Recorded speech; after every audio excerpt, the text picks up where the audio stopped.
How's it going, everyone? Welcome back to the Soul Word. I am Bryce Newberger, and this is going to be my third and most likely final video on atheism for a while. Someone did say he's going to make a video. I'm excited to see that video, maybe respond to it, but all in all, I want to also cover why I make these videos. Okay, so these all stem out of my Why I Can't Be book series. I have a series of very short pamphlet style books that are all around 30 pages or less, which are just good, succinct reasons as to why I personally cannot be certain religions. There's why I can't be Catholic, why I can't be Mormon, why I can't be Jehovah's Witness, and the last one is why I can't be an atheist. And there might be more as the time comes on, but those are kind of the big ones.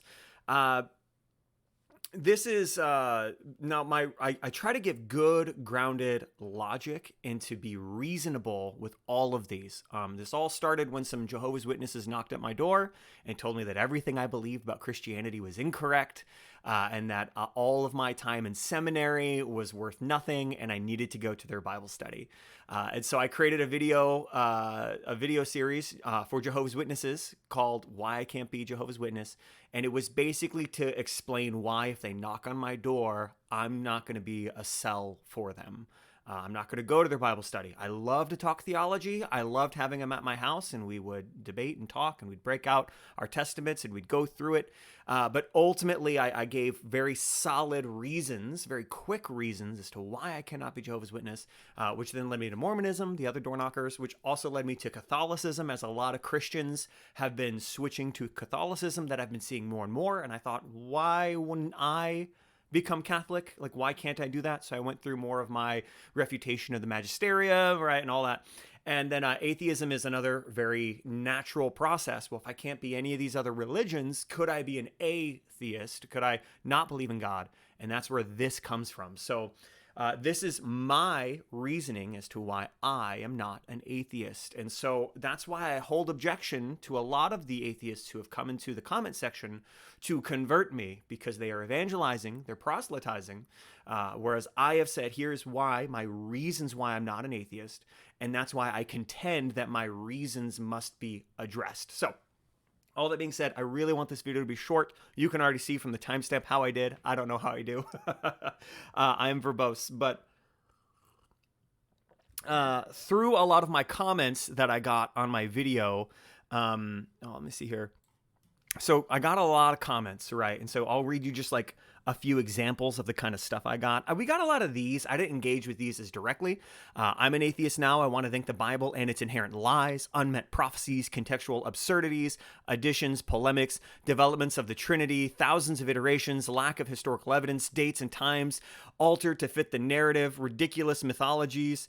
The Greek ones are better, borrowing from other cultures. See the Epic of Gilgamesh, lies by pastors in church politics. And so this is all ad hominem attacks, and he didn't really engage with what was essentially a video rooted around metaphysics and why metaphysics are an important grounding for understanding within the rules of logic.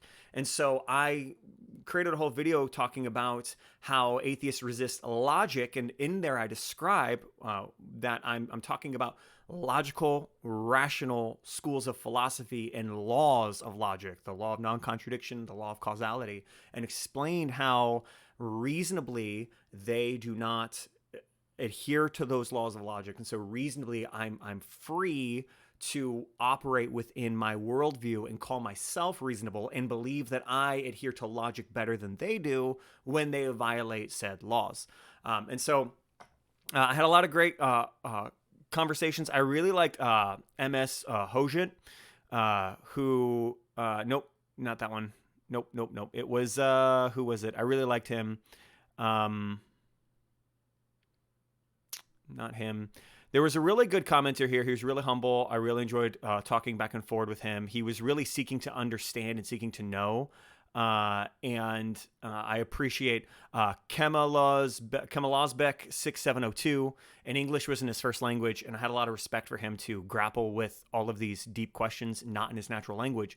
And we had a great conversation, a lot of mutual respect. The other one that was really good was Iljuro too.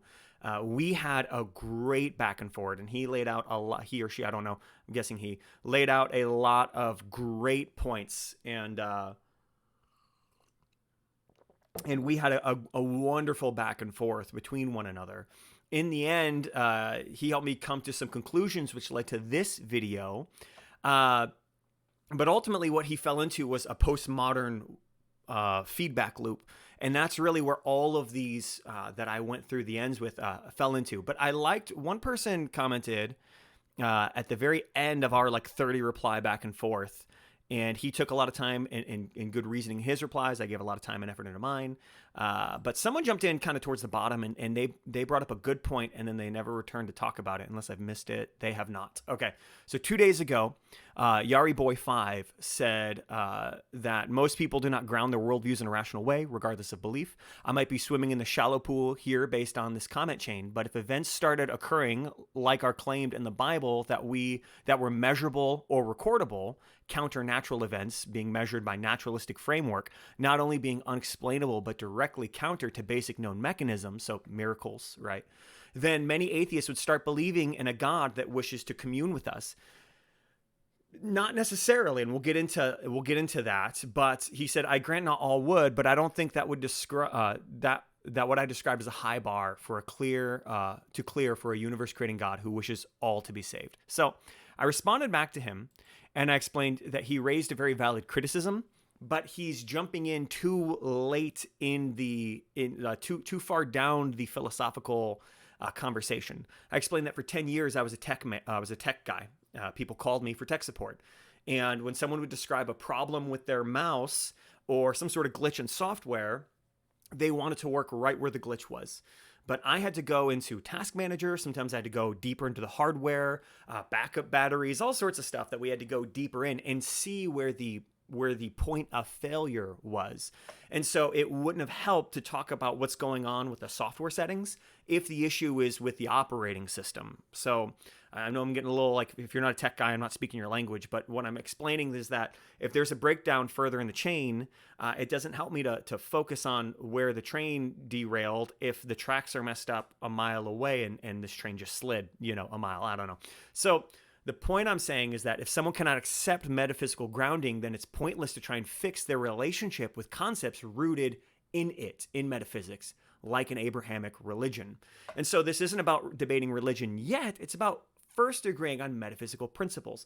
So my argument for why I cannot be an atheist is, and in there I described very specifically a materialistic, naturalist, closed system atheist, which means you have no room for metaphysics. Now, we can get into better arguments rooted in metaphysics, but that's not what I'm seeing within atheists. In fact, Il Duro kind of creates room for metaphysics, but then he goes on to say that he's more of a methodological naturalist, that anything that is perceived as metaphysics is actually rooted in physical expressions of consciousness and understanding and describing physical processes. And so he doesn't really leave any room for a metaphysical reality, just explanations. And when I push him on some of that, he explains that, well, it can't really be explained not through empirical evidence. And so there becomes the problem. So that's what leads us to this postmodern atheism, which is a term I've coined. A lot of atheists might catch a problem with it.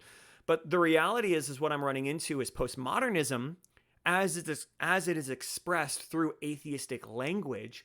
And a lot of atheists aren't aware of postmodernism, where that comes from as a philosophy. As far as philosophical thought goes, it's a relatively new school of philosophy within the grand scheme of philosophy, right? So it's far removed. It comes after nihilism. It comes after existentialism. It's kind of intertwined, as existentialism, I believe, gave birth to postmodernity. So what is postmodernism? But here's my claim. Not all atheists are postmodern. Many still believe in objective truth and logical consistency, but an increasing number, especially online, the ones I'm running into, use postmodern tools, whether they realize it or not. And I'm actually going to show, I had referenced a lot of atheists in my previous video and in my comment section, people like Dawkins, Lewontin, Nietzsche, And as I referenced these atheists, I kept getting pushback. Well, not them. And I referenced this in my last video with the new no true Scotsman fallacy. They would reject my cited atheists, but not present their own. Finally, Alex O'Connor's name came up a lot. So we're going to use Alex O'Connor as an example of postmodern atheism.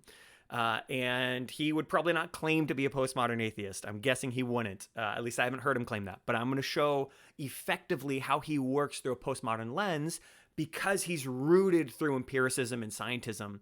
And if you can only describe what you can see, you fall into a lot of the same postmodern traps when it comes to reasoning how we got here, why we're here, morality, all of that. So let me get to my claims. What is postmodernism first and foremost? So postmodernism is less a unified philosophy and more a set of critical tools. In fact, it's actually a sin within postmodernism is to define postmodernism. They don't like being defined. And that's actually what I run into with atheists. When I mention an atheist, they're like, well, I'm not that kind of atheist. You're not describing any atheist I've met. And then in our conversation, they describe exactly the kind of atheist that I am describing. In fact, I'll bring this back up with Il Juro. I was getting onto defining, I try to use the tactic, not a tactic, but a clarification tool of, so you're saying, am I hearing you right? Please clarify if I'm wrong. And he never really liked to agree with, I would say, hey, you're saying this, is this true? And he would say things like, you're close, but you didn't quite get it. And this is my final response to him. One of my final responses. Thanks for saying I was close, but it seems you're really just affirming the definition I gave without adding any further clarification or addressing the core issue. It feels like this conversation is caught in a whirlpool, circling endlessly in agreement disguised as disagreement. Not that me and him both, or him and I both agreed philosophically, but when I said, it sounds like you're saying this is what you believe, he'd be like, you're close, but I'm going to then say exactly what you said in different words. And I'm like, you haven't added anything to my definition, but you haven't agreed that I've got it. And so by never affirming that I'm hearing him, we can't ever push the debate any further. But I feel like we got to the end of the whirlpool. I got him to say enough things where it's like, it sounds like you're saying this. He's like, no, I'm actually saying this. And it was exactly what I said. I'm like, so let me clarify. You're saying this same thing I just said. He's like, no, not at all, but yes. And so at the end of it, he then clarifies with one last reply to summarize his thoughts. And it's everything he said, the last three responses. So I just let it kind of end there. So postmodernism doesn't like to be defined, right? And so it's less a unified philosophy and more a set of critical tools like difference, repetition, and hyperreality. Also deconstruction, used to challenge traditional concepts such as truth, identity, progress, and fixed meaning. Rather than offering new foundations, it questions the very idea of foundations. And that's actually what we get into with metaphysics. And so when I lay out the law of causality, the law of non-contradiction, some of these things, hey, something can't not exist and then act in a way to exist, or from existence to create existence. That violates the law of non-contradiction. So when we get into describing some of these metaphysical laws, instead of trying to come up with adherence to ration and logic, they try to instead break down the foundations and question the very idea of foundations. Well, we don't really know. I got with Il Juro, he's like, we could be in a simulation for all I know. We just don't know. If you can't, it was very rooted in empiricism. If I can't see, touch, taste, smell it, if I can't ration, if I can't weigh it, then I don't know if it really exists. So I'm going to question metaphysical principles. I'm going to question quantum realities. I'm going to question all of this. And so he doesn't propose any definitions. His stance becomes one of eternally, I don't know, which is more agnosticism. But the reason why it's not agnosticism is because they say we don't know, but definitely not God. So it becomes rooted in atheism. I don't know. It's scientifically agnostic, but theistically atheism. So let me explain these principles. Difference refers to the idea that meaning is not fixed or intrinsic to words or things, but arises only through their contrast with other things. And so when you are rooted with your own mind and consciousness, or your what you can see, weigh, and measure, then you can only define things in relationship to yourself. And so this creates, or in relation to empiricism. So That's why you can't have laws of ontology, teleology, epistemology that are just rooted in themselves as definitions, because you have to weigh them all with empiricism, with science, and so, which thus creates scientism. So this yields difference, where basically you're not looking at causality for what it is, you're looking at causality as it is compared to your understanding of causality. Repetition is not the return of the same, but the recreation of difference. Each repetition brings something new. Nothing is ever truly identical when repeated. And so this is that idea of not everything can be tested. And so when we kind of get to this idea of, well, this happened, it's like, well, if it happened again, would it really happen? Would we get the same universe? And that's where you get this like multiversal ensemble idea, where we are one multiverse within a ad infinitum of multiverses, that we just happen to be in one that looks designed, and so but really it's not repeatable. So you also get this hyperreality state where the distinction between reality and simulation breaks down, and simulations or images replace or become more real than reality itself. And so the perception of what you can perceive is more real necessarily to them, is what I'm saying, more real to them than what is actually real, because it's what they see, it's what they perceive. And so this creates deconstruction, is the practice of exposing and unraveling the internal contradictions within language, concepts, or systems of meaning. It shows how meaning is never stable or self-contained, but always dependent on hidden assumptions and oppositions. We get this when it comes to moral arguments. And so we ask atheists, are there unobjective moral truths, such as, murder is wrong? Well, maybe not. They'll start deconstructing morality, and it's evolved, it's social constructs. And so we'll get into this as we see it lived out. We'll start with difference. Truth becomes interpretive, context dependent, evolving, and socially constructed. Atheists embracing this may say things like, morality is a human construct, identity is fluid and socially defined, God is a projection of language, not a being.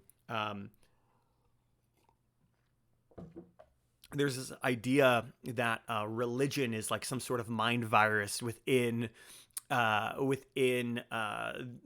evolution of consciousness. And so any theological, metaphysical, or even rational categories are destabilized. What even is self? What even counts as real or true? And that's what we started getting into with Il Juro, where he started talking about he said he would sooner accept that life was a simulation before he would accept a God. So he's willing to question everything he can see, taste, and feel and touch, and call it all a simulation, that he's just a brain in a jar, before he would even allow a God to be entered in the conversation. So God and religion are not refuted logically, but dissolved by difference. Language has no final refinement. Everything must be compared to his knowledge, his brain. So then we get to repetition. Meaning, morality, and purpose are repeated culturally and psychologically, despite their collapse as objective foundations. These atheists continue using inherited metaphysical gestures, justice, goodness, dignity, love, but without grounding them. So they'll say, let's fight for human rights, but what are rights without natural law, right? How can you say slavery is wrong? You should treat others with kindness. Why? There's no moral lawgiver. Does that fit within natural selection, within social Darwinism? And so the form remains, but the substance of that form is gone. It's like playing church after losing your faith. Any postmodern atheist knows these values are contingent, but repeat them as if they still have objective force. So they know that all of these values that they're espousing, human rights and kindness and justice, goodness, dignity, love, all of that, they'll admit it's contingent on our society. It's not objective reality, but they adhere to them, they fight for them, they love them as if they're objective force. And so this is why Nietzsche said that modern, or is it Nietzsche? I could be wrong on that, but I'll say Nietzsche. Is this why Nietzsche said modern secular morality was just Christianity in disguise? He saw them as indistinguishable. And I'd also add that this is why people like Jordan Peterson would say someone like Sam Harris is a Christian. This is why Jordan Peterson accuses atheists of being Christian, because to Jordan Peterson, he's falling into this, that he is holding all of these values more as postmodern contingencies. As long as you act as if there's a God, then you are inherently Christian. So that's a Nietzschean perspective. Hyperreality. Hyperreality replaces metaphysical questions with data, simulations, or rhetorical performance. Science hasn't disproven God, but who cares? That question doesn't matter anymore. Let's just focus on what works: facts, psychology, and brain chemistry. Let's just focus on on what's working becomes the empirical, the scientism view of a hyperreality, which is it doesn't really matter what's real. What matters is what's working for us.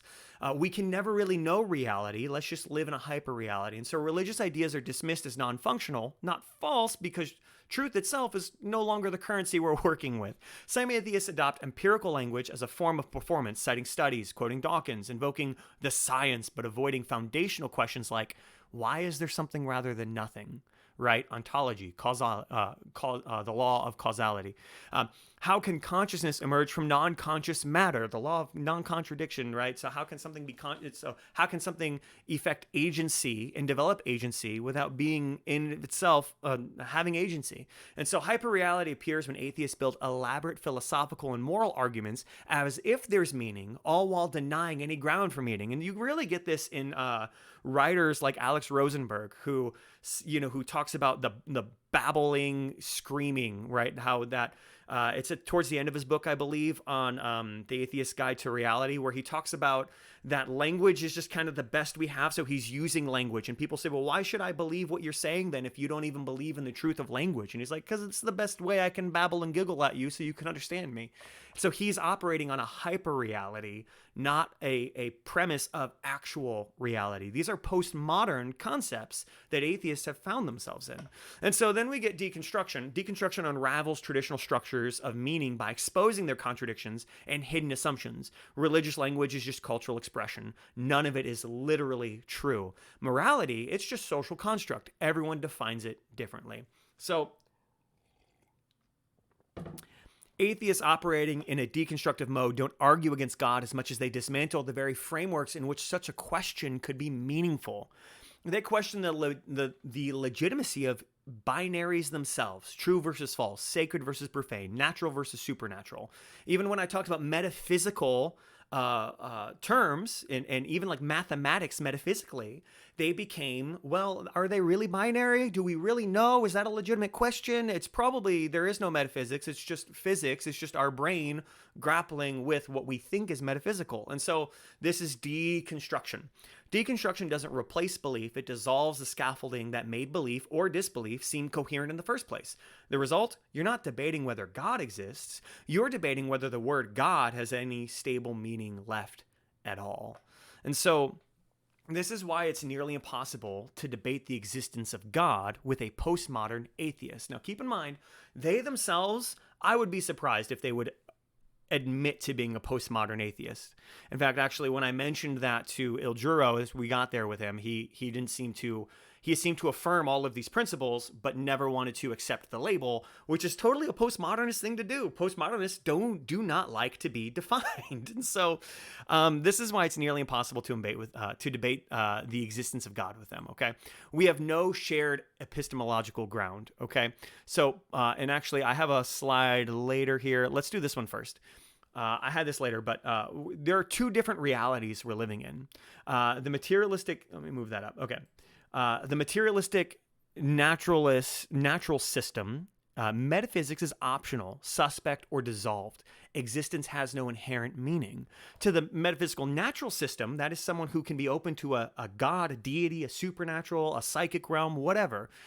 There is real, ordered, intelligible universe with purpose, right? So we adhere to logic, causality, non-contradiction. For over there, it's like, who knows? We're here. We can't explain why we're here. We'll never know why we're here. Existence has no inherent meaning. Why even talk about it?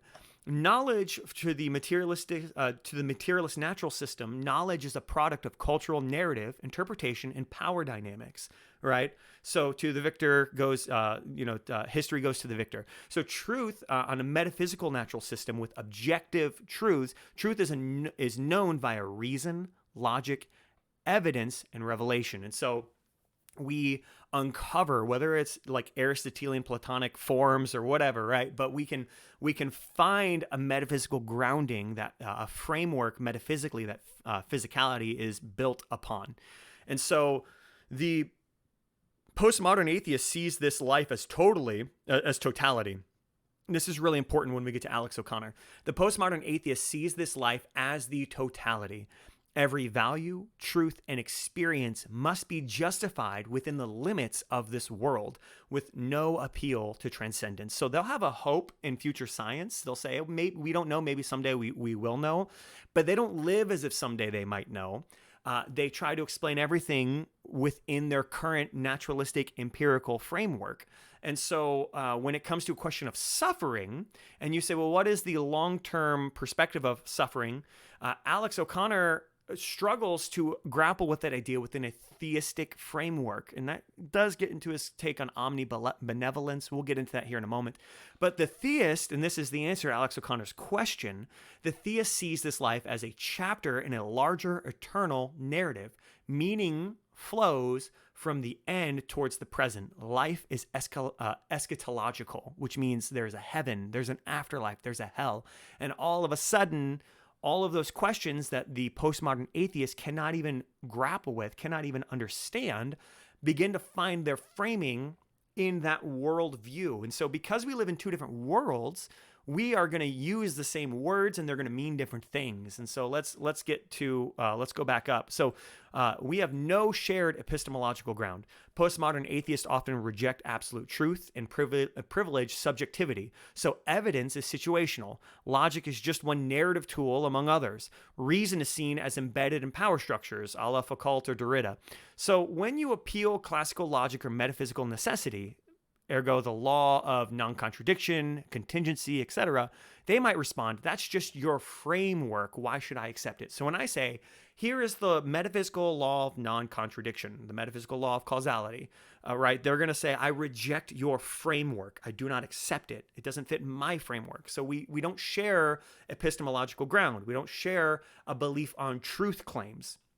Without agreement on what counts as truth or valid reasoning, argument becomes circular, or worse, a language game with no stakes. This is why we're going to debate around each other and we're never going to get anywhere.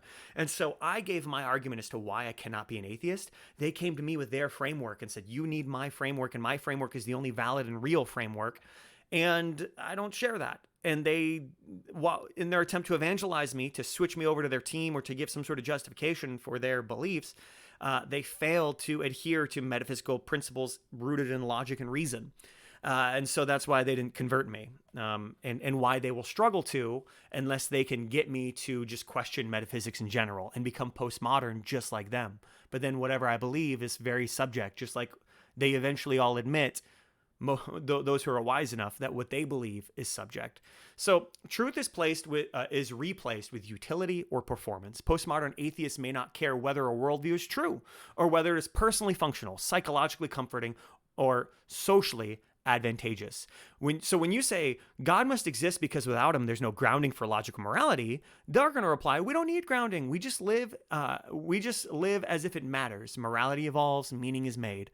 This is Baudrillard's hyperreality, a simulation of meaning that performs the function without believing in the original source. Let me show you a few examples from my comments. There's some good ones here.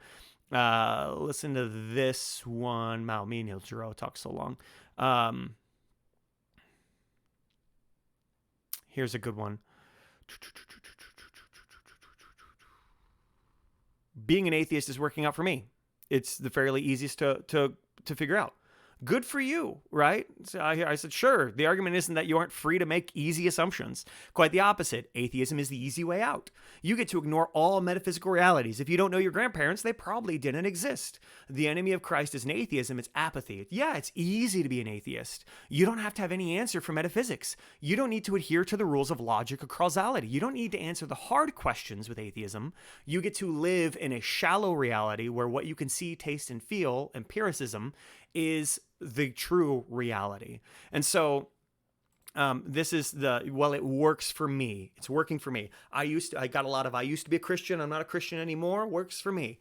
Well, that's not a logical argument. That's an appeal to your own. So that's like, I was watching the Alex O'Connor debate with the 25 Christians, and someone's like, Jesus visited me in my room. And Alex O'Connor's like, good for you. He hasn't visited me. And when she said that, I was like, yeah, this is not it. There is an argument to be made for you can experience Christ. And I think William Lane Craig makes that claim in its right context and at the right time. But in a debate with Alex O'Connor was not the right context or time for that. To say, well, you say it's not true, I say it's true because I've seen Jesus, but you can't see him, but maybe someday you will. That's not good reasoning. But either way, it's the same thing. Well, atheism works for me. I left church, it works for me. It's like, good for you. Like, yes, living a hedonistically shallow life where you get to define morality is going to be more enjoyable because you don't answer to anyone, right? For a time. And that's the whole point of the prodigal son. Not the whole point, but a big point of the prodigal son narrative. The scripture would affirm, yeah, you could take the easy way out. It'll work for a time. Every category becomes fluid. Because postmodernism dissolves definitions and essential categories through difference and deconstruction, you'll hear, like, what do you mean by God? Which God do you believe in, right? Isn't logic just a Western construct? Maybe the universe is conscious or not. Who knows? This leads to no fixed terms, no shared assumptions, no final referent. If you define God as a necessary being, they might reply, I reject the need for necessary beings. That's a linguistic trap. They'll say the universe is just brute fact. And so when you go, well, how does that brute fact work? I don't know. It just does. Like, I don't know. And so you can't really reason. And this leads us back to where I was going to bring up this slide originally, the two different realities. We live in two different worlds. And so one part of missionary work is contextualization. It's important for Christians to understand where atheists are coming from. They're never going to want to understand where you're coming from. They just don't care, from what I see the most part. They really just want to make ad hominem attacks, shake their fist at religion. I had this guy here who, like, he came in swinging, and I've got a lot of people. I didn't even watch the video, but here's what I think. I'm like, well, watch the video. Like, why would I respect your time if you don't respect mine? You're gonna make this long comment on my video and not even watch the video.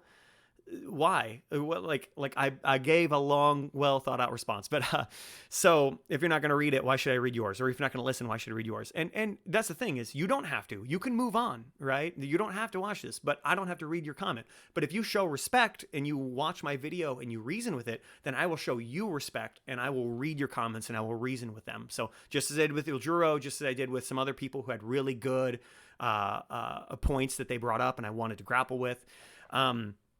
But yeah, I had this guy who just came out of nowhere and he was like, you suck, God's stupid, all of this. Where is he? I wish I want to find his example. And let's find him real quick. Where are you? Yeah, Jacob Van S 975. Atheist, don't be Jacob Van S 975. Don't do it. He came out of nowhere, just like as an atheist, the biggest mistake is believing you know what all atheists believe when it's clear you do not. We are not certain as to how the universe began, but we have multiple hypotheses based on hundreds of thousands of years of study and as to how it happened. Science isn't claiming we know the process of finding truth, but the gaps isn't an explanation for God either. So I said, this whole comment's answered in the video. This is a prime demonstration of premises raised. He conflates the God of the gaps for metaphysics. And so, as he talks about, unnamed atheists who I can't engage with. Who are you talking about? Oh, hundreds, tons. Woohoo! Cite someone. Give me something to go off of. But essentially, he gave me a philosophical stance while denying philosophy. And so then he comes back heated, and he keeps coming at I need to defend my beliefs of Christianity. Well, I gave my defense of Christianity. That's not about why I'm specifically Christian. That's a whole nother video because if I need to talk about why I'm Christian before I can even talk about why I'm not Jehovah's Witness, why I'm not Mormon, why I'm not Catholic, why I'm not atheism, then Christianity, which I believe is a worldview that can answer all of life's hard questions. I need to what I'm doing is I'm picking out and saying, hey, if you're going to knock on my door, I'm going to tell you why you're not going to convince me. And then my worldview is all of these books that I've read through my whole life, right? And so we're going to get into some of them as answers. But if you come swinging and just with religious intolerance, you're really just stuck in your own materialistic natural thinking.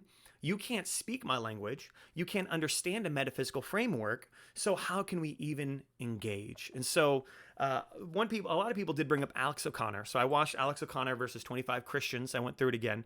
And let's go through some of his premises and show how he makes 4 points and how each 4 of those points kind of demonstrate postmodern atheism at work. Okay, how am I doing on time? 34 minutes. Okay, here we go. Number 1, suffering makes the existence of God unlikely. Postmodern difficulty. Suffering implies a moral framework, but postmodern atheism deconstructs moral categories as socially constructed through difference, rejects the notion of objective evil or good, sees suffering as biologically real but morally neutral in the cosmic sense, and this is why Christians will struggle to respond, because we're going to give a response that is not going to acknowledge any of that. He's attacking the Christian framework, but he's going to be stuck in a postmodern atheistic framework. And so when we answer from a theistic framework, it's not going to compute. We're going to talk past each other. So when a Christian appeals to God's goodness or the greater good of suffering, the postmodern reply might be, what even is goodness? That's your construct. So the moral weight of the argument, evil versus good God, collapses not because the Christian answer is unconvincing, but because the terms no longer hold fixed meaning. The question of suffering becomes a narrative device, not a metaphysical dilemma. And so the modern apologetic response to the suffering, what is the reason of suffering? We would say the logical problem of evil is defeated through Alvin Plantinga's free will defense has shown that the existence of evil does not logically contradict the existence of an all-powerful, all-good God. It's logically possible that God allows suffering for morality, for morally sufficient reasons, even if we don't understand them. God is grace with perfect justice. And so there is a balance. There's a divine scale between grace and justice that's constantly being equaled by an omnibenevolent, omnipotent, omniscient authority, a creator. And so the probabilistic argument is weaker than it seems. Theists can appeal to evidences for God's existence, cosmological, fine-tuning, and moral arguments to outweigh the apparent improbability of suffering. So it's not a good metric. A God can still exist. There's answers to it. And so his Alex O'Connor's first point, suffering makes the existence of God unlikely, only within his framework, which would say life is the totality. Every value, truth, and experience must be justified within the limits of this world. It leaves no room for eschatology. And so if we say, well, there's a heaven where everything will be redeemed, that there will be a world where there is no good. And so he makes the point, well, God could have created a perfect world. The answer is he did. And then he created man and there was free will. And so we have this eschatological on top, like walk through history where we would say all of the suffering will one day be justified. And so, when he talks about animal suffering, animal suffering has possible theodicies. I don't necessarily agree to all these, but the point is that even if someone can answer them, it doesn't refute God. It also doesn't prove God. It's kind of beside the point. And so some apologists, Michael Murray, suggest that animals may not experience suffering in morally significant ways, lack higher order, self-awareness. That's also true. If you crush a fly, does it care? Right? Others posit, and the more I learn about the cognition of dogs, the more sad I am because I love dogs. And it's like, oh, they might not actually love me. But others posit soul-making process in creation. I don't really like this one, where all creation, including nature, plays a role in shaping eternal goods. There's some eternal awards within scripture, but I wouldn't say that necessarily animals are on the same walk that we are. There's a distinction within theology between animal and man. We're created higher than animal. Animals are sacrificial things. Like they're cutting doves in half and stuff like that. So, we're sacrificing cows and innocent lambs. The point of sacrificing an innocent lamb is it did nothing wrong, right? And so it pays a blood price as a future look towards Jesus. And so, ultimately, though, we rest in the eternal perspective. Christianity offers an eschatological hope. All suffering will be healed, every tear wiped away, Revelation 21:4. Suffering isn't pointless. It can have refining, relational, or redemptive role in God's providence. I've wrestled with this as a dad. I've had a lot of suffering in my life. It's also yielded very strong character within me morally, and a very strong resolution to endure suffering. I'm watching my beautiful boys grow up, and I'm wrestling with, man, how can I build within them? How can I offer them the same strength of character free of suffering. And the reality is, it's very difficult to, and I'm not so sure you can. I think suffering is needed for moral refinement. So all that being said, suffering, and I like this. So if you really want a good answer, a really long answer, if you really care, and this is the problem with atheists that I run into, is the enemy, as I said in my comment, the enemy of Christ is not atheism, it's apathy. Most people just don't care. I've had great discussions with Satanists, with Wiccans, with Mormons, with Jehovah's Witnesses. My ex-wife, when we were married at the time, I wanted to walk into a Scientology thing. He's like, I want to talk to him. She's like, don't, we're on vacation, stop. And I was like, but it's fun. And I just want to hear what they believe. And as I've pushed people on their beliefs to say, I was talking to this, he was a Jewish man, culturally, but religiously he was a Buddhist. Very interesting guy, very cool guy. I really liked him. I really liked his presence, his aura. Everything was awesome about him. And so I was curious about him because we worked together for like 5 years. And so as I kind of asked him some of his beliefs, his vegan lifestyle, his temple practice as a Buddhist mixed with his still adhering to Jewish feasts, he really got to the point of like, I just don't care. I don't care. I'm doing my thing. Like, I don't need a reason. I inadvertently offended him with my questioning, and I felt so bad about it. I'm like, I'm so sorry. I was just fascinated. I wanted to know more. I wasn't even trying to evangelize or proselytize or convert him. I just wanted to hear what he believed. Most atheists don't. They've got an axe to grind. They're not intellectually curious. Most of them is what I'll say that I personally run into, right? That's a hyperbolic claim that I'm making, right? So I can just say my own experience. But what I see in the comment section, all that is, well, screw Christianity. It's like, okay, that's not a great way to debate though. Like I hate God and Christians. Okay. Are you trying to convince me of something? No, I'm just venting. Oh, okay. So, but if you want good reading, here is Timothy Keller's Walking with God Through Pain and Suffering. Great book. Timothy Keller knew a lot. I think he's passed, but Timothy Keller knew a lot about pain and suffering. So Walking with God Through Pain and Suffering. And so here we've got, if you will read this book or texts like it, if you will examine what is the theistic response to this, it reframes the question. Keller argues that the existence of suffering is not evidence against God, but rather a lens through which God's relevance becomes more urgent. Every worldview must grapple with suffering, not just theism. So Alex O'Connor says, there is suffering, therefore God's unlikely. We would say there is suffering. How does God explain suffering? And so Christianity does not so much explain away suffering as it gives suffering meaning. And so Alex O'Connor, to prove that suffering through a theistic lens makes God less likely, he would have to prove that suffering is inherently a proof against God within the Christian moral framework. And it's not. So it can be disproof for him within his materialistic, natural, closed system, no afterlife, no redemption, but to a Christian, it just doesn't work that way. So it's not evidence against us. It has an explanation. So meaning through the cross, he offers a unique Christian view of suffering, that God himself entered into suffering through the person of Jesus. Therefore, God is not distant from human pain, but has taken it on. Only Christianity teaches that God became vulnerable and suffered with us. Number 3, the philosophical response to the problem of evil. Keller summarizes Alvin Plantinga's and other analytical philosophers' argument that the existence of suffering doesn't logically disprove God. Just because we can't see a good reason for suffering doesn't mean there isn't one. To assume we would see the reason for every instance of suffering, if there were one, is naive. Okay, so emotional and existential response. Rather than just argue philosophically, Keller also speaks past the intellect to the heart, walking readers through how to actually endure suffering without losing faith or hope. He distinguishes between intellectual doubt and existential despair. Suffering can drive you away from God, or even or deepen your trust in him. So Alex O'Connor, in his debate, he makes a point that if he goes to the funeral of a child and says, God had a plan for your child's death, that he'd get kicked out of the funeral. I agree. I've lost loved ones. I've gotten that Christian pat on the back where they're in a better place. I freaking hate that. That did not feed my grief. That hurt me when people said that, when I lost loved ones, and it was like, oh, like there's a plan. I'm like, I no. But in the same way, if you're like, oh, he's just gone, like he's just worm food, you're also going to get kicked out of the funeral.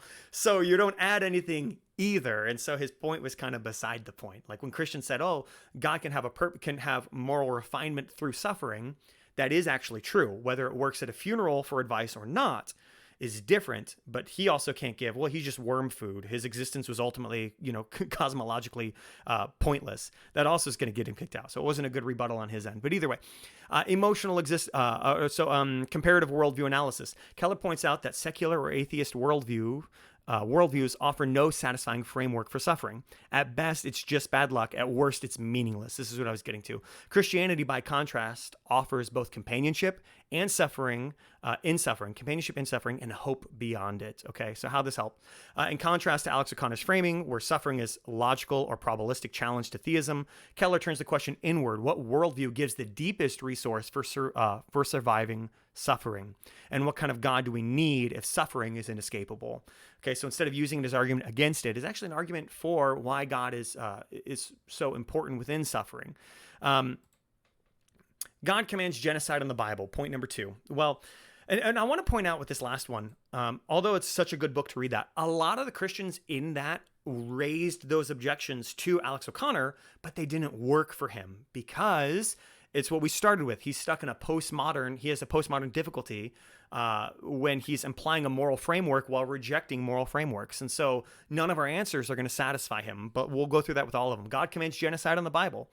Postmodern difficulty. In postmodern critique, texts don't have fixed meanings, and morality is historically conditioned. The Bible's not judged on internal coherence, but on its perceived political, colonial, or violent implications. Hyperreality. Language like genocide is weaponized symbolically. It's not just descriptively. So he's using the definition of genocide as an attack against God. And so he's not really using it to reason for God or with genocide in the context of the Bible. He's more just turned genocide, which he doesn't even really believe in a moral framework, objective moral framework. So while not believing in any objective moral framework, he accuses God with being objectively immoral. So here's why Christians will struggle to respond. When you offer a theological explanation, justice, covenant, sin, the postmodern reply might be, that's just a theological rationalization of violence. You're using ancient language to mask power. And we kind of saw that pushback through Alex's replies. Even if the Christian gives historical context or moral nuance, the framework itself, sacred text, divine justice, revealed truth, is seen as illegitimate. The offense isn't in the context, it's in the claim to speak for God at all. And so no amount of theological framework that you provide will justify his claim because he doesn't actually really believe it's answerable. It's not a genuine, he doesn't genuinely have a problem with God commanding genocide in the Bible because he doesn't, one, believe in God. Two, he doesn't believe in objective moral standards. It's all evolved. It's all yields to produce where we are today. And so it's not a genuine claim. And so that's why no matter what we offer, so we're going to give the modern apologetic response. And he got a lot of these in the responses and he rejected all of them. Historical context and language. Ancient warfare literature often used hyperbolic language, utterly destroy, which doesn't always mean literal extermination. Archaeology and comparative literature supports this. Well, he heard that. It's a very good response. He rejects it. Judgment, not genocide. The Canaanites were not innocent. The Bible frames this as divine judgment. After centuries of wickedness, child sacrifice, idolatry, Genesis 15:16 anticipates this. Now, he says, well, what about the children and the livestock? Now, they obviously didn't deserve it, but we look at a covenantal system where the whole family can be held responsible for the system they exist within. Now, there is, again, eschatological explanation for this. You can perish physically and still be redeemed supernaturally. And so it's nuanced, but he has no room for nuance because the argument itself is hyperbole. He doesn't really care about getting nuanced with it. It's all about scoring points. And so to say that, God has moral authority. As creator, God has moral prerogatives humans do not. If human life is a gift from God, he has the right to take it away justly. He's going to find a problem with that. Not because it doesn't logically follow, but because he doesn't actually believe in a God and doesn't want to believe in a authority like a God who would have the right to strike him down with lightning. Now, Christians could argue God wouldn't, but Again, there's no room for nuance. He doesn't really care. And so when we get to moral epistemology, so the moral truth claims, to call God's command immoral presupposes a moral standard. But without objective morality, which atheism struggles to ground, this becomes an emotive objection, not a logical one. And so it's all based in emotion. Well, the fact that children died in a genocide makes me feel emotionally bad. Well, do you want to understand the nuance of that? Do you want to understand the philosophy of that? Do you want to get into the weeds with that? No, because emotionally I don't like it. So it's not really, he doesn't really care about the epistemic claims on morality, because he doesn't even have epistemic claims on morality. Not at least based in any coherent. It's all contingent upon what he thinks, what he feels, where our culture is currently. So Jesus is the fulfillment, is the final point. Jesus Christ reorients our understanding of God's justice and mercy. In Christ, God absorbs violence rather than inflicts it, offering grace to all peoples. And there's a better explanation of all of this. Again, if you have room for nuance, if you want to know, then there's a very good book. It's not even as long as the Pain and Suffering one, which I think is an easier read because it's more emotional and emotive and narrative. But this is a good academic book, Is God a Moral Monster by Paul Copan. And here's a breakdown, really quick bird's eye view of Paul Copan's takes on this.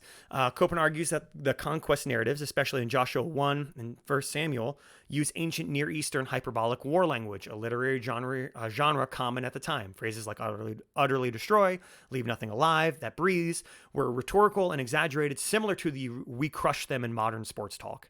The text says, all were destroyed, yet later mentions survivors, cities still standing, and ongoing battles. This is evidence of a standard hyperbole. Number 2, Canaanite culture was incredibly corrupt. Copan emphasizes the moral depravity of Canaanite society, including child sacrifice, ritual sex acts, this systemic violence. God's judgment was not arbitrary genocide, but targeted justice after centuries of patience. See Genesis 15:16. So God waited over 400 years for the Canaanites to change. Judgment came only after persistent, unrepentant evil. There was no reason to believe that those children who had committed none of these acts would be any different, because for 400 years, child after child after child was raised to be the same. Judgment does not equal ethnic hatred. This wasn't ethnic cleansing. It was divine judgment on specific corrupt city-states, not an entire ethnicity or people group. Copan also notes that Canaanites who turned to God were spared. Rahab and the Gibeonites are key examples. These were not wars of imperialism or racism. They were moral judgments, and repentance brought mercy. When you bring up genocide, the first thought is Hitler. Could a Jew have repented in any sort of meaningful way to Aryanism that would have had Hitler spare them? No, because he was a racist and a psychopath. To equate God to that is not the same. So God's rights as the author of life. Number 4, Copan addresses the deep philosophical question. If God is the author and sustainer of life, does he have the right to take it? He compares it to the potter and the clay, Romans 9, emphasizing that death is not the end in a theistic worldview, eschatology. If human life continues beyond death, then God's judgment doesn't end a soul, it moves it, okay? So if I send my son to his room, within a theistic eschatological framework, God moves the soul from one container to another. So he hasn't necessarily ended a life, because life is seen as eternal. Again, the atheist doesn't care. This is a hyperbolic claim. He doesn't really want this reasoning. And so he says, you can't reason this. And we say, here's how we reason it. He's like, I don't like that reasoning. Well, that doesn't matter. You said it couldn't be reasoned, and we reasoned it.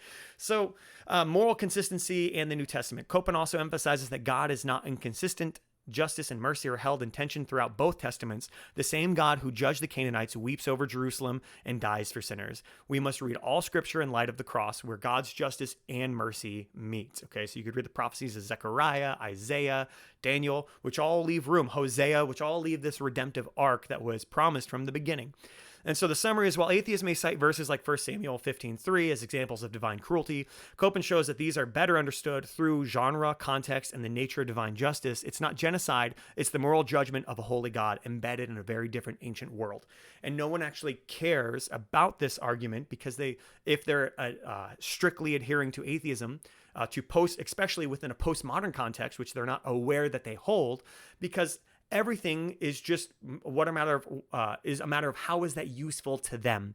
And to them, to shake their fist at God yields freedom and moral inconsequence for them to kind of come up with their own moral system and to be stripped free of fundamental Christianity, which they see as a slavery imposition within how they want to live their lives, usually rooted in some sort of paternal or maternal wound, whatever the case may be. It is more useful within a postmodern context to reject a God. And so that's why they're not going to engage with this on any sort of intellectually honest level. So number 3, Alex O'Connor says there is insufficient evidence to believe in the resurrection. Again, this does not really work. No credible atheist would join him on this. And so the postmodern difficulty, though, is postmodern atheists often reject epistemic certainty as an illusion. We can't really know, even with past claims. The Bible holds up its in historical integrity and criticism higher than like the death of Caesar. But they're just going to reject it because you can't really know. If there's room for a sliver of doubt, then it's not like a court of law where you want to prove beyond reasonable doubt. It's like, no, you can just like, it doesn't matter if the doubts are reasonable or not. If you can doubt it and you can't prove it and no one can show it to you, Jesus doesn't shake your hand, on the street, then why believe it? So they're going to treat historical claims as interpretive narratives, not verifiable facts. This is through difference and deconstruction. So they're going to view evidence through a lens of cultural power, Foucault, not neutral inquiry, right? So they don't really want to know. They're basing it on their own empirical stance of what they can see, taste, and feel, and what they can doubt. And there's actually, to them, the deconstruction, the doubting is holy work and will constantly keep them in a state of doubt. So why Christians will struggle to respond is that when Christians cite historical data, empty tomb, martyrdom, early creeds, the postmodern reply might be, you're just picking sources that support your tradition. All history is constructed. Testimony is subjective. Appealing to eyewitnesses or historical minimal facts assumes a shared standard of what counts as valid evidence. But postmodern thought suspends the very standard. So the debate becomes circular. Christians argue for truth. Postmodernists ask, what is truth? So, the modern apologetic response, as we see like across Christendom as it stands today, is the minimal facts approach. Gary Habermas, Mike Licona. Apologists defend the following historically accepted facts. Jesus died by crucifixion. His tomb was found empty. Many disciples claim to have seen the risen Jesus. The disciples' belief in the resurrection led to radical transformation and martyrdom. These are granted by most critical scholars, including skeptical ones. So even the refutation itself is his own personal postmodern held claim. It's not even held academically, abroad through critical thinkers or people who engage with historical facts. And so the best explanation argument, the resurrection explains the origin of the Christian faith, the boldness of the apostles, and the empty tomb better than legend, hallucination, stolen body, or swoon theory. All things which he kind of alludes to in his refutation of this. And so he doesn't have to say my arguments are valid. He just have to say these are arguments. They just are. They don't have to be reasonable. They don't have to be well supported. He can just say someone said it and I like what they said, so I'm going to believe it. And so the cumulative case that common Christianity will build up today is prophecy fulfillment, transformation of Paul, early creeds like 1 Corinthians 15, 3-7, dated within 5 years of the crucifixion, build a strong case. It's not just one fact, but a web of converging evidence. It's not just possible, it's plausible. If God exists, then a miracle like the resurrection of Jesus is not only possible, but expected in the context of divine revelation. People asked Alex O'Connor, what would it take to make you believe this? And he was saying it's impossible within his framework. So the only way he would ever believe it is if he saw it, which he can't do because it was an event in history. So even though it's better attested than any other ancient historical fact or many ancient historical facts that he believes in, like the death of Caesar, I'm assuming he believes in that, he will hold the Bible to a higher standard because, again, it's miraculous and he doesn't have any room for miracles. So why wouldn't he doubt it? And honestly, I can't argue with him because he doesn't believe in a metaphysical reality. So how could I argue with him? There's nothing transcendent allowed within his worldview. If you want a good book on this, I know it seems rote. I know it seems expected. But the case for Christ is a good, easy way to get these laid out. And then what you can do is you can actually use it as a launch pad to try. I invite any atheist to try and take apart those claims. So Lee Strobel was a legal journalist, an atheist, when he set out to disprove Christianity. He also had an axe to grind. He enjoyed his old lifestyle. His wife had converted to Christianity, and he deeply, deeply, deeply wanted to deconvert her. And so he looked for ability to disprove Christianity. So the book documents his interviews with leading scholars in fields like history, theology, psychology, and medicine as he tested the historical reliability of the Gospels and resurrection. If Jesus rose from the dead, it changes everything. If not, Christianity collapses. So he's going to make he's going to make a claim for the historical reliability of the Gospels. Strobel examines manuscript evidence, number and dating of the New Testament documents, eyewitness testimony, archaeological support, consistency across Gospel accounts. He concludes the Gospels are historically trustworthy, especially when compared to other ancient documents. The Gospels are not late myths; they are early accounts rooted in eyewitness tradition. So The Empty Tomb, the book highlights several widely accepted facts among scholars, Christian and non-Christian. Jesus died by Roman crucifixion. His tomb was found empty by women, a detail unlikely to be fabricated. The disciples believed they saw the risen Jesus. The early church proclaimed the resurrection immediately in Jerusalem. If the tomb wasn't empty, Christianity would have been easy to disprove in the first century. He goes on, number 4, eyewitness testimony and transformation. Strobel underscores the dramatic change in the disciples from fearful deserters to bold preachers willing to die for their belief that they saw the risen Christ. Liars make poor martyrs. He interviews experts who argue that hallucinations cannot explain the post-resurrection appearances to groups, including skeptics like James and Paul. Refuting naturalistic theories, Strobel explores and dismantles alternative theories, the swoon theory, Jesus didn't die, hallucination theory, conspiracy theory, legend theory that the resurrection developed over time, which is something that legend is something Alex O'Connor strongly refers to. The resurrection hypothesis explains the data better than any naturalistic alternative. In summary, the case for Christ meets O'Connor's challenge by presenting cumulative historical evidence, not proof in a mathematical sense, but a strong evidential case. Strobel argues makes belief in the resurrection intellectually credible and even compelling. So, again, if you believe in relying upon logic, in reason, in building a case towards what you cannot see, touch, or feel, a la history, like in the past, but you're going to build the best case for it, well, that's going to work for someone who's not an empiricist, who is not stuck in empiricism or scientism. So you can't scientifically prove the past. You can't see the past. And so where we come from a different worldview altogether, where we're going to make the best truth claim, where we're going to examine that truth claim, and we don't have to have an empirical standard of I need to see it. We're going to go, where does logic point to? Where does rationality lead us? Someone who, like we see this with atheists, cosmic skeptic, genetically modified skeptic, right? Skepticism is seen as a badge. I am a skeptic and I wear it like my armor. And if it doesn't even matter if everyone in the room thinks that your skepticism is invalid, or if modern literature disagrees with your skepticism, it doesn't matter. As long as you can hold some room for your skepticism, and Jesus doesn't push you down on the street and say, oh, I'm God, then you don't have to believe it. And that's why I'm not making an argument of how to convert an atheist. I'm making a standard of how they'll raise these claims. We have very reasonable, well-thought, methodological, proven archaeological answers to their claims, but it won't convince them. But it does convince a theist. This is not missionary work. This is not to explain how to evangelize or convert an atheist. We'll get to that at the end. This is to show why we have reasonable proof and they reject that proof, not from any point of reason or logic. In fact, actually, it's just a matter of deconstruction. Let's just question everything we know. So, Jesus never claimed to be God was his last point.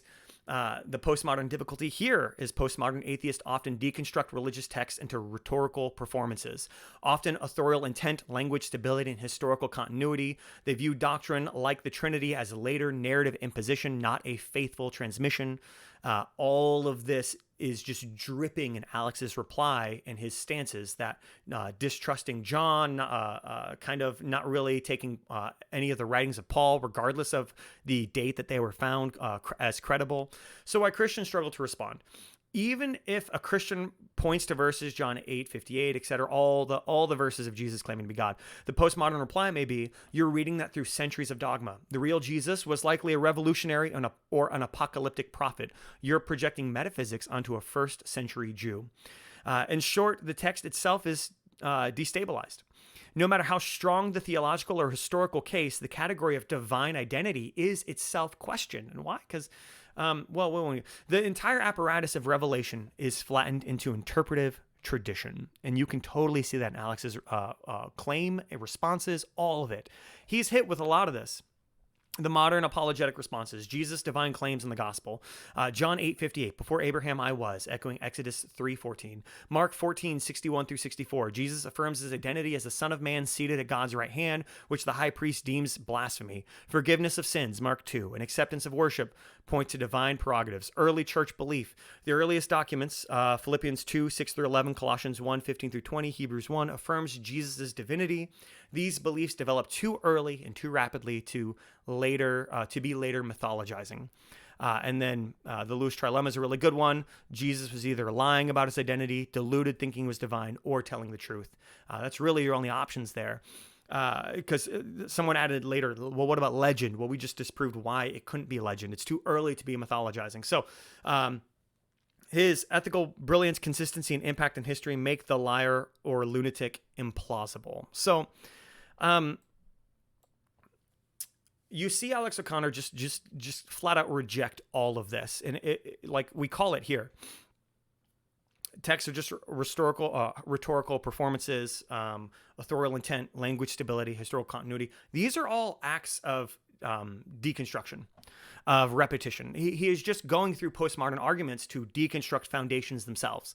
And so you can't really say, well, this is the best we have. This is what scholars believe, because he's going to be like, well, I don't trust it. And it's actually a badge of honor not to trust it.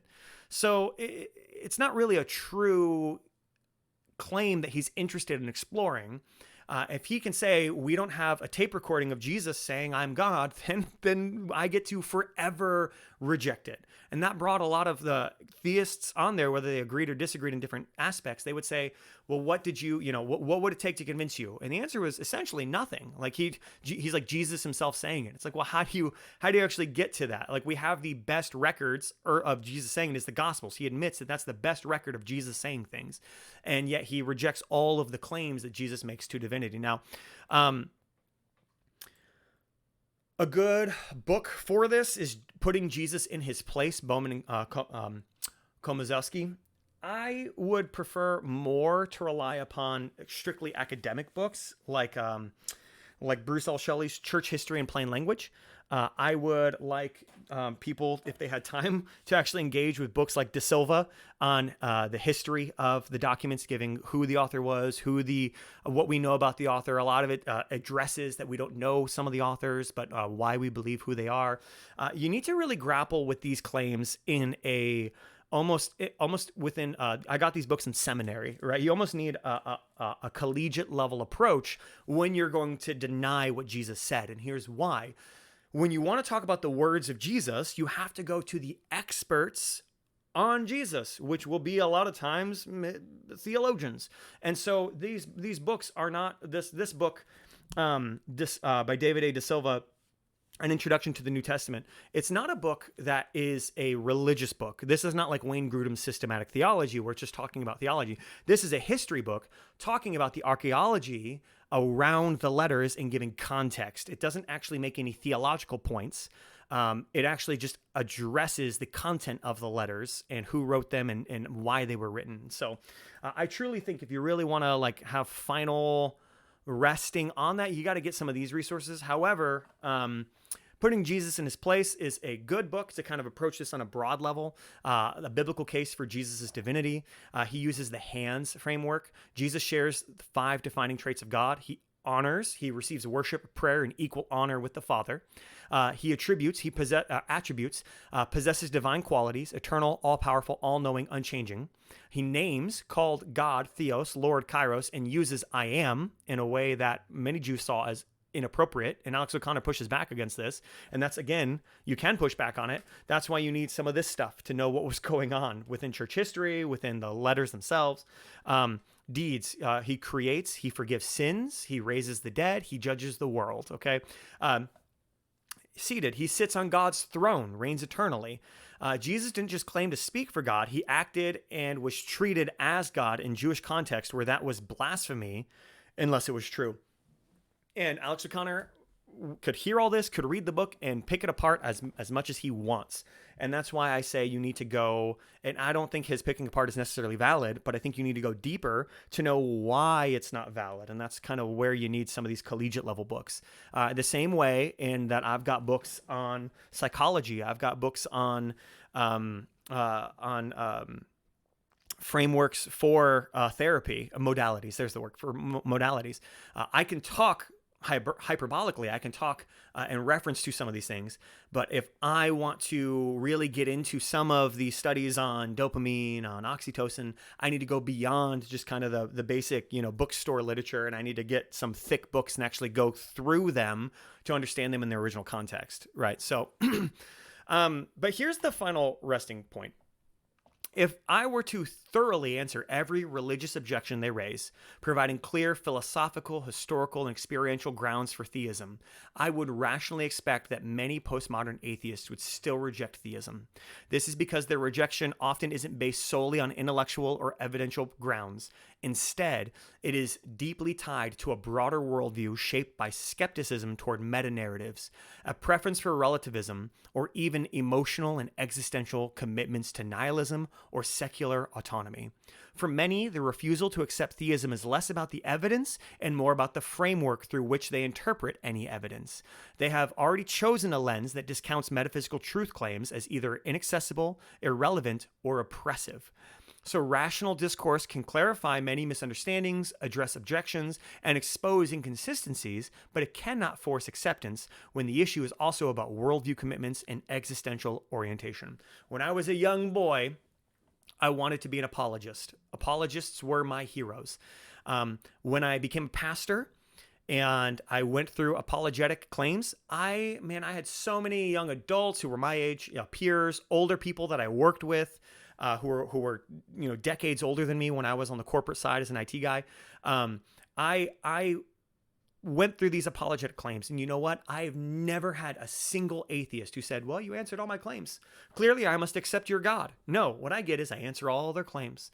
And then they go, okay. And then they come back with more. And then I go out to coffee. We go out for a beer. We talk about it. I answer all their claims again. Everything. They're like, this is what it would take to believe. Right? I was watching Alex Rosenberg versus William Lane Craig. And Alex Rosenberg said, this is what I need to become a Christian. And William Lane Craig's like, well, you're in luck. Here you go. And Alex was like, nah, it doesn't count. And so you're never going to get there. And it's not because they necessarily reject God. It's that they're rejecting the framework which allows for a God, right? And so metaphysical truth claims are either inaccessible, irrelevant, or oppressive. That's really where we're going to lie. And so how do I evangelize with postmodern atheists? How do I reach them? If I'm a Christian and I want to be a missionary in my community, how do I bring God to an atheist? Well, I don't lead with evangelism. I lead with relationship. And that relationship has to be built after a true, genuine relationship, not after evangelism. I mentioned that my best friend is an atheist. I'm not his best friend to convert him.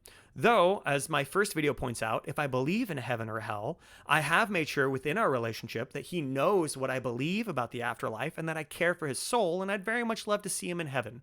But after kind of laying that out, our friendship is grounded in actual relationship. I lead with relationship. I believe that people are more likely to reconsider the framework when they trust the character of the one who holds a different view. He needs to see that I don't have an axe to grind, that I'm not just upset, that I don't hate atheists, right?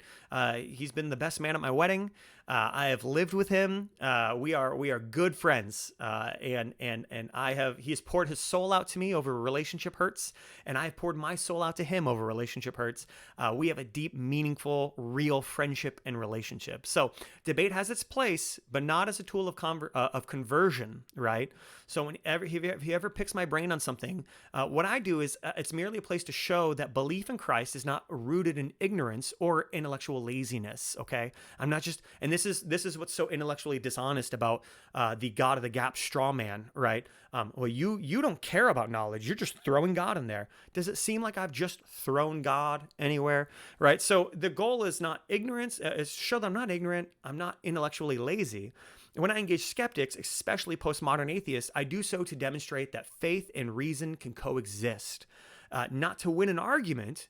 Now, keep in mind, all of my points here in these videos have been why I'm not an atheist. And so when someone comes at me and calls me irrational, says that I'm just throwing God where he doesn't belong, says I have no reason, no logic, no consistency, now there I'm going to push back within their argument, and I am going to score points. I am going to win, because my goal is to show them within the comment section where I'm not really building a relationship with these people. I'm just showing them I'm reasonable. That's all I can do. Step one in my YouTube comments, I can only show you that I'm reasonable and I'm not intellectually lazy. That's all I can go with them. Now, in life, though, I want to build a relationship. So if I answer one objection, another quickly takes its place, not as a natural progression of curiosity, but as a deflection. Their position doesn't shift, and often they don't even acknowledge that a meaningful answer was given. This is talking about, and I think I got mixed up here. When I engage skeptics, especially postmodern atheists, I do so to demonstrate that faith and reason can coexist, not to win an argument. Okay, but with online, Reddit, Facebook arguments, whatever, just debate forums, right? Whether physical or digital, the objections I hear aren't really about the truth claims of Christianity. They're not. They're often ad hominem, designed to dismiss me rather than dialogue with me. A lot of the atheists who left answers, short form, and I gave them a long, good answer and a reply back, a lot of them didn't comment back because it really was just about throwing a rock and moving on. If I answer one objection, another quickly takes its place, not as natural progression of curiosity, but as deflection. Their position doesn't shift, and often they don't even acknowledge that a meaningful answer was given. That's why I don't put my hope in apologetics as a method of conversion. No one is argued into the kingdom. Hearts are not moved by syllogisms, but by love, integrity, and lived experience. So I play the long game. And even call it a game is disingenuous. I have real relationships with atheists, Satanists, Wiccans, all sorts of people. I listen more than I preach.